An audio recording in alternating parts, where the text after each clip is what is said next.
नमस्कार दोस्तों, मैं ओम सर आज मेटल एंड नॉन मेटल के ऊपर इंट्रोडक्शन वीडियो लेके आया हूं। इसके अंदर हम मेटल एंड नॉन मेटल के छोटी से इंट्रोडक्शन की बात करेंगे। उसके बाद में इस चैप्टर की काफ़ी सारी वीडियोस बनाएंगे अपन और बोर्ड के हिसाब से इसकी प्रिपरेशन करेंगे। ठीक है, तो देखो मेटल एंड नॉन मेटल क्या होता है, पहले ये देखो। ठीक है, वेरी फर्स्ट अपन क्या बात करेंगे, metal and non metal. Metal and non metal. ठीक है, देखो एक जनरल बात बताऊं मैं आपको, तो बात को समझो। हमारी जो मॉडर्न पीरियोडिक टेबल है, मॉडर्न पीरियोडिक टेबल, इसके अंदर टोटल नंबर ऑफ एलिमेंट्स की बात करें अपन, total number of elements, total number of elements की बात करें तो कितने हैं वो 118।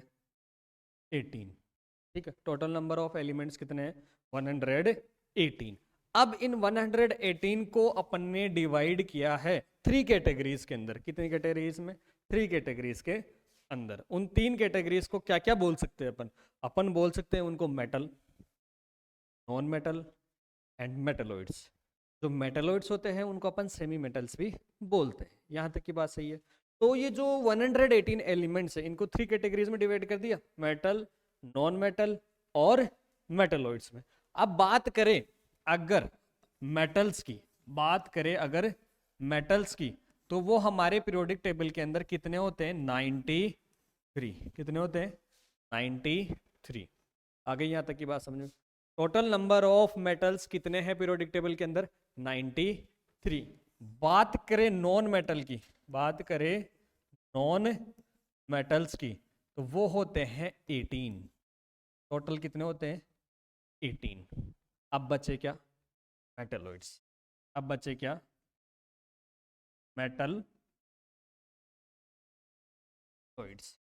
मेटलॉइड्स, ठीक है, या आप इन्हें कह सकते हो सेमी मेटल। आप क्या कह सकते हो? Semi metal. जो कितने होते हैं 0। यहां तक की बात में कोई दिक्कत है? ठीक है, मेटल एंड नॉन मेटल की अगर बात करते हैं वेरी फर्स्ट, तो जो हमारी मॉडर्न पीरियोडिक टेबल है जो हेनरी मोजले ने दी है, उसके अंदर टोटल नंबर ऑफ एलिमेंट्स की बात करें तो कितने होते हैं 118। ठीक है, और मेटल्स की बात करें तो वो कितने होते हैं 93, और नॉन मेटल्स की बात करें तो वो कितने होते हैं 18, और मेटलॉइड्स की बात करें या सेमी मेटल्स अपन इनको बोले तो ये कितने होते हैं 07। यहां तक की बात क्लियर है? अब आगे चलते हैं अपन। देखो वेरी फर्स्ट अपन बात कर रहे हैं किसकी? मेटल्स की। किसकी बात कर रहे हैं? मेटल्स। अगर जनरली मैं बताऊं, जनरली मैं बात करूं मेटल्स की, तो जो मेटल्स होते हैं, ठीक है, वो हार्ड होते हैं। वो क्या होते हैं? हार्ड होते हैं। ये बात आपको ध्यान रखनी है। स्टेट ऑफ मैटर की बात करें तो वो क्या होते हैं? हार्ड होते हैं। ठीक है, अब बात करते हैं इसके अंदर साइंटिफिक तरीके से। तो देखो जो मेटल्स होंगे, बात को समझो। हमारी जो पीरियोडिक टेबल थी, हमारी जो पीरियोडिक टेबल थी उसके अंदर आपने कहा कि 118 एलिमेंट्स हैं। कितने हैं? 118 एलिमेंट्स है। तो जो पीरियोडिक टेबल जो ऑर्गेनाइज करी हुई है, ठीक है, वो इस तरीके से ऑर्गेनाइज करी हुई है कि जो टोटल नंबर ऑफ ग्रुप है, टोटल नंबर ऑफ जो ग्रुप है पीरियोडिक टेबल के अंदर, वो कितने हैं 18। कितने हैं 18। और अगर बात करें टोटल नंबर ऑफ पीरियड की, टोटल नंबर ऑफ पीरियड, तो वो कितने हैं 0। ठीक है, तो बात ऐसी है कि जो 18th ग्रुप है पीरियोडिक टेबल के अंदर, जो 18th ग्रुप है, ये एक स्पेशल ग्रुप है। ये क्या है? स्पेशल ग्रुप है जिसके अंदर अपन इनर्ट गैस को क्या करे हैं, प्लेस्ड करें। यहां पर इनर्ट गैस को रखा गया है। इनर्ट गैस अगर आप कह सके हो तो आप ये भी बोल सकते हो नोबल गैस। ठीक है, नोबल गैस भी बोल सकते हो। तो यहां पर जो 18th जो ग्रुप है उसमें कौन सी गैसेज है? Noble gases. ठीक है, जो ये नोबल गैसेज है, बात को समझो, जो ये नोबल गैसेज है, ठीक है, वो मैं कहूं कि ये जो नोबल गैसेज है वो ऐसी गैसेज है जिनका इलेक्ट्रॉनिक कॉन्फ़िगरेशन की बात करें, इलेक्ट्रॉनिक कॉन्फ़िगरेशन की बात करें तो वो फुली फील्ड इलेक्ट्रॉनिक कॉन्फ़िगरेशन होता है, फुली फील्ड। इस बात का मतलब इस बात का मतलब ये है कि जो ये फुली फील्ड इलेक्ट्रॉनिक कॉन्फ़िगरेशन है, इस बात का मतलब ये है कि ना तो ये इलेक्ट्रॉनों को लूज करते हैं, ना ही ये इलेक्ट्रॉनों को गेन करते हैं। इस बात का मतलब सर, इस बात का मतलब ये हो गया कि ये इसके अंदर जो भी ये नोबल गैस में जितने भी एलिमेंट्स है ये सारे गैसेज है, तो ये इनके अंदर इलेक्ट्रॉन ट्रांसफर जैसी कोई प्रोसेस नहीं होती है। और इलेक्ट्रॉन ट्रांसफर जैसी प्रोसेस नहीं होती है तो ये ना तो इलेक्ट्रॉनों को क्या करेंगे गेन, ना ही इलेक्ट्रॉनों को ये क्या करेंगे लूज। इसका रीजन ये नोबल गैस कॉन्फ़िगरेशन अचीव करते हैं ये, ठीक है। और नोबल गैस कॉन्फ़िगरेशन का मतलब है कि फुली फील्ड कॉन्फ़िगरेशन, जिनके अंदर कोई भी ऑक्टेट खाली नहीं है, इनका कोई भी वैलेंस इलेक्ट्रॉन नहीं है। अरे बात मतलब ये कह सकते हैं कि इनका जो ऑक्टेट है वो फुली फील्ड है। आगे बात समझ में। तो फिर जैसे एग्जाम्पल की बात करें, अगर नोबल गैस की एग्जाम्पल की बात करें, नोबल गैस में एग्जाम्पल की बात करें अपन, तो जैसे मान लो हीलियम हो गया, नियोन हो गया, आर्गन हो गया, ईटीसी, और बाकी बात अपन करेंगे। अब जो ये हीलियम नियोन आर्गन है, इनका जो कॉन्फ़िगरेशन है ये फुली फील्ड है, ना ये इलेक्ट्रॉनों को लूज करते हैं ना ही ये गेन करते हैं। तो जो बाकी के हमारे एलिमेंट्स है, जो मेटल्स है चाहे नॉन मेटल्स है, वो क्या करते हैं स्टेबल होने के लिए, वो क्या करते हैं स्टेबल होने के लिए इलेक्ट्रॉन को ट्रांसफर करते हैं। या तो वो इलेक्ट्रॉनों को लूज करते हैं या गेन करते हैं। अब वो ट्रांसफर कर क्यों रहे हैं स्टेबल होने के लिए, और किसकी तरह दिखने के लिए, नोबल गैस की तरह दिखने के लिए वो क्या करते हैं इलेक्ट्रॉन ट्रांसफर करते हैं। कौन, मेटल एंड इलेक्ट्रॉन क्या कर रहे हैं ट्रांसफर, ठीक है। आगे बात समझ, अब कहानी को अपन अच्छे से समझते हैं। देखो दोबारा से बात करें मेटल्स की, बात करें अपन मेटल्स की, तो मेटल्स स्टेबल होने के लिए, समझना स्टोरी यहीं से ही बन रही है, मेटल्स स्टेबल होने के लिए क्या करते हैं इलेक्ट्रॉन ट्रांसफर, क्या करते हैं इलेक्ट्रॉन ट्रांसफर। यहां तक की बात क्लियर। मेटल्स स्टेबल होने के लिए क्या ट्रांसफर करेंगे, इलेक्ट्रॉन ट्रांसफर करेंगे। आगे बात समझो, ठीक है। अब इलेक्ट्रॉन ट्रांसफर कर रहे हैं, ठीक है, बात को समझो। इलेक्ट्रॉन ट्रांसफर कर रहे हैं, यहां पर जो मेटल्स होते हैं वो इलेक्ट्रॉन्स को क्या करते हैं लूज करते हैं, क्या करते हैं लूज करते हैं। क्यों, स्टेबल होने के लिए, क्यों स्टेबल होने के लिए। यहां तक की बात क्लियर है। तो इलेक्ट्रॉनों को लूज करके और वो क्या बना लेते हैं इलेक्ट्रो पॉजिटिव आयन, क्या बना लेते हैं इलेक्ट्रो पॉजिटिव आयन, ठीक। यहां तक की बात क्लियर है। मेटल्स स्टेबल होने के लिए इलेक्ट्रॉन ट्रांसफर करते हैं। इलेक्ट्रॉन ट्रांसफर करने का मतलब यहाँ पर वो इलेक्ट्रॉनों को क्या कर रहे हैं लूज कर रहे हैं, और लूज करके कैसा आयन बनाते हैं इलेक्ट्रो पॉजिटिव आयन। अपन एटॉमिक स्ट्रक्चर के डायग्राम से समझते हैं इस बात को, किसी भी एटम के स्ट्रक्चर के डायग्राम से इस बात को समझते हैं। देखो जैसे आपने एग्जांपल में ले लिया सोडियम Na, ठीक है, सोडियम Na को क्या कहते हैं सोडियम। आगे बात समझ, Na को क्या बोलते हैं अपन सोडियम। बात को समझो, अगर Na के एटॉमिक नंबर की बात करें, सोडियम के एटॉमिक नंबर की बात करें तो वो कितना होता है 11। सोडियम का एटॉमिक नंबर कितना होता है 11, ठीक है। अब इसका अपन इलेक्ट्रॉनिक कॉन्फ़िगरेशन करते हैं, इलेक्ट्रॉनिक कॉन्फ़िगरेशन। इसके इलेक्ट्रॉनिक कॉन्फ़िगरेशन की बात करें तो हमारी जो सेल्स होती है वो कौन सी होती है के एल एम और एन, ये सेल्स होती है हमारी, ठीक है। एटम के स्ट्रक्चर की सेल है के एल एम एन, ठीक है। अब जो के सेल है उसके अंदर कितने इलेक्ट्रॉन आएंगे 2। सोडियम के सेल के अंदर कितने इलेक्ट्रॉन आएंगे 2। आगे यहां तक की बात समझे। अब बचे कितने इसके अंदर 9, ठीक है। एल सेल के अंदर हमेशा कितने इलेक्ट्रॉन आते हैं? 8। कितने आते हैं? 8। अब बचे कितने? ओनली 1। ओनली 1। जबकि इसको चाहिए कितने? 7, क्योंकि एम सेल के अंदर कितने आएंगे? 8, बट इसके पास है कितना? 1। तो अब ये जो सोडियम है, अब जो ये सोडियम है, बात को समझना, अब जो ये सोडियम है वो अपनी नियरेस्ट अपनी नियरेस्ट नोबल गैस को क्या करेगा? देखेगा।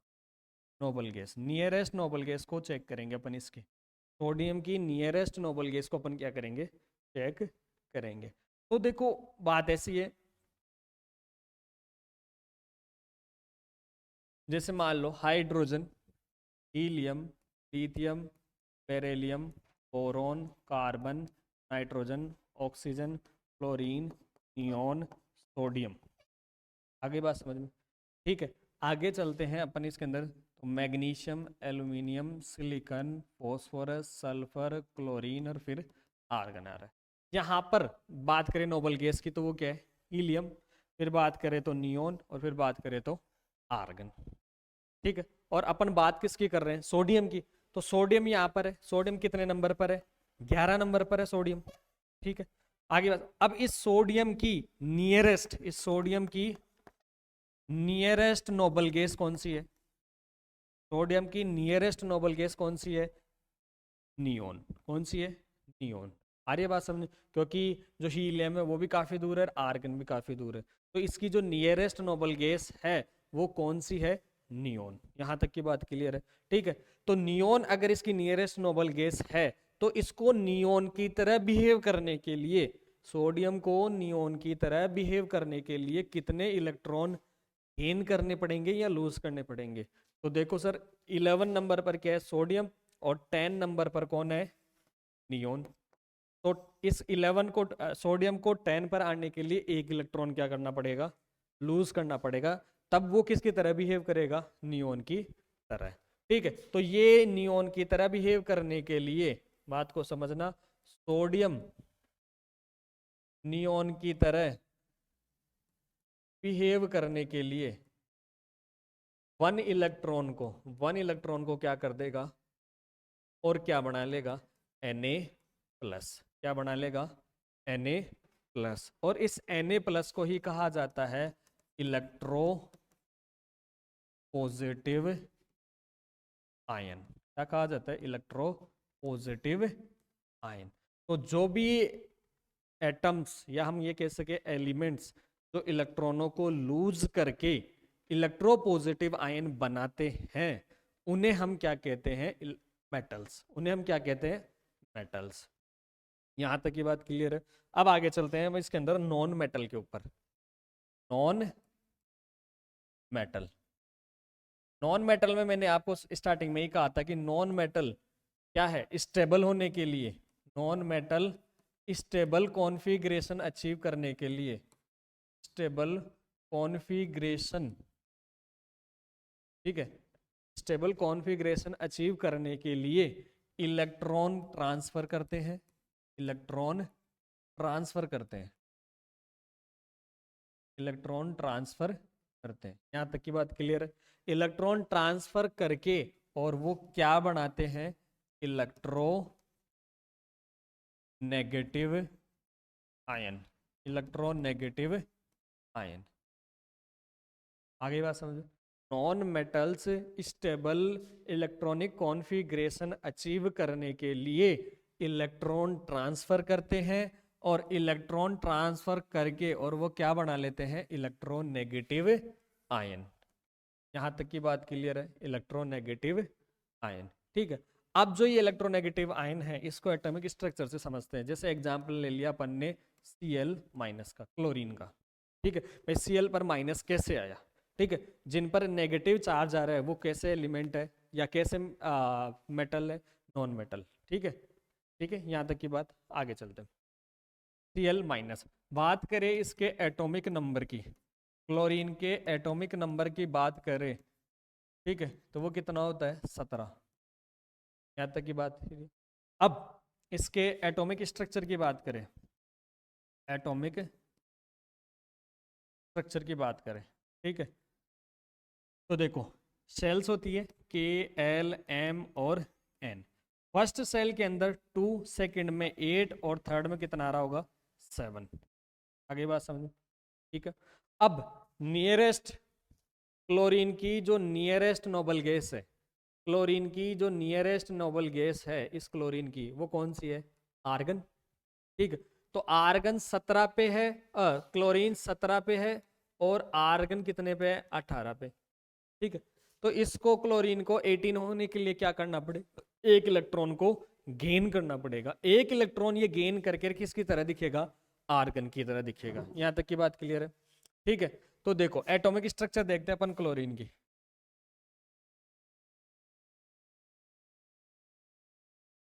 देखो फर्स्ट सेल, ये जो फर्स्ट के सेल है इसके अंदर कितने इलेक्ट्रॉन आएंगे, 2।